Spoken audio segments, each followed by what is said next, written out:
నమస్కారం ప్రియమైన భక్తులారా, ఈరోజు మనం శరన్నవరాత్రుల 4వ రోజు ప్రత్యేకతల గురించి తెలుసుకుందాం.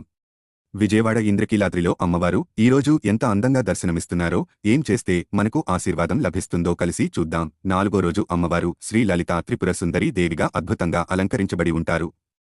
త్రిమూర్తుల కంటే ముందే ఉనికిలో ఉన్న అమ్మవారిని త్రిపుర సుందరి అని పిలుస్తారు. పంచదశాక్షరి మంత్రానికి అధిదేవతగా, శ్రీచక్రానికి అధిష్టాన దేవతగా భక్తులను అనుగ్రహిస్తారు. ఒకవైపు లక్ష్మీదేవి, మరోవైపు సరస్వతీదేవి వింజామరలు వీస్తుండగా చిరునవ్వుతో భక్తులను ఆశీర్వదిస్తున్న అమ్మవారి దర్శనం ఎంతో మనోహరం. ఈరోజు సచమర రమావాణి సవ్య దక్షిణ సేవిత అంటూ అమ్మవారిని స్మరించుకుంటే మనకున్న అన్ని బాధలు తొలగిపోతాయి. లలితా సహస్రనామ పారాయణ చేయడం విశేషం. ముదురు బంగారు రంగు వస్త్రాన్ని సమర్పించాలి. బంగారు రంగు చామంతులతో అమ్మవారిని అలంకరించాలి. కూరగాయలతో తయారు చేసిన కదంబ ప్రసాదాన్ని సమర్పించాలి.